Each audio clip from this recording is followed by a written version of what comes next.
ನಮಸ್ಕಾರ ಎಲ್ಲರಿಗೂ. ನಮ್ಮ ಲದಾಖ್ ಟ್ರಿಪ್ನ 2ನೇ ದಿನ ಇವತ್ತು. ಬೆಳಗ್ಗೆ ಎದ್ದು ರೆಡಿಯಾಗಿ ಹೋಮ್ ಸ್ಟೇ ಚೆಕ್ಔಟ್ ಮಾಡ್ಕೊಂಡು ನಾವು ಬಂದಿದ್ದೆ ದಾಲ್ ಲೇಕ್ ಹತ್ರ. ದಾಲ್ ಲೇಕ್ ಹತ್ರದಲ್ಲೇ ಇದ್ದ ಒಂದು ಹೋಟೆಲಲ್ಲಿ ಟ್ರಿಪ್ ಬಗ್ಗೆ ಒಂದು ಬ್ರೀಫಿಂಗ್ ಇತ್ತು. ಆಲ್ಮೋಸ್ಟ್ 1 ಗಂಟೆ ಬ್ರೀಫಿಂಗ್ ಆದಮೇಲೆ ಅಲ್ಲೇ ದಾಲ್ ಲೇಕಲ್ಲಿ ನಮಗೆ ಯಂಗ್ ಹಾಲಿವುಡ್ ಅನ್ನೋ ಬೋಟ್ ಹೌಸ್ ಸ್ಟೇಯಲ್ಲಿ ಸ್ಟೇ ಬುಕ್ ಮಾಡಿದ್ರು. ಬೋಟ್ ಹೌಸ್ ಸ್ಟೇಗೆ ಹೋಗೋಕ್ಕೆ ಅವರೇ ಶಿಖರನೂ ಬುಕ್ ಮಾಡಿದರು. 10 ನಿಮಿಷ ಶಿಖರ ರೈಡ್ ಮಾಡ್ಕೊಂಡು ನಾವು ಬಂದಿದ್ದೆ ಯಂಗ್ ಹಾಲಿವುಡ್ ಬೋಟ್ ಸ್ಟೇ ಹತ್ರ. ಬೋಟ್ ಹೌಸ್ ಇಂಟೀರಿಯರ್ ತುಂಬಾ ಚೆನ್ನಾಗಿತ್ತು. ಚೆಕ್ ಇನ್ ಮುಗಿಸಿ ಫ್ರೆಶ್ ಅಪ್ ಆಗಿ ನಾವು ಹೊರಟಿದ್ದೆ ದಾಲ್ ಲೇಕಲ್ಲಿರೋ ಫ್ಲೋಟಿಂಗ್ ಮಾರ್ಕೆಟ್ ಕಡೆ.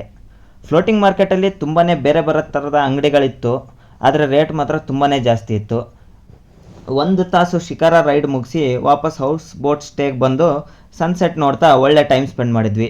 ಹಾಗೆ ರಾತ್ರಿ ಹೌಸ್ ಬೋಟಲ್ಲೇ ಒಳ್ಳೆ ಊಟ ಮಾಡಿ ಒಂದು ನೈಟ್ ವ್ಯೂ ನೋಡಿ ದಿನನ ಮುಗಿಸಿದ್ವಿ. ವಿಡಿಯೋ ಇಷ್ಟ ಆಗಿದ್ರೆ ಲೈಕ್ ಮಾಡಿ, ಫಾಲೋ ಮಾಡಿಲ್ಲ ಅಂದರೆ ದಯವಿಟ್ಟು ಫಾಲೋ ಮಾಡಿ. ಡೀಟೇಲ್ಡ್ ವಿಡಿಯೋ ನೋಡಬೇಕು ಅಂದರೆ ಅಲೆಮಾರಿ ಅಭಿ ಅಂತರ ಯೂಟ್ಯೂಬ್ ಚಾನಲ್ ಚೆಕ್ಔಟ್ ಮಾಡಿ. Thank you.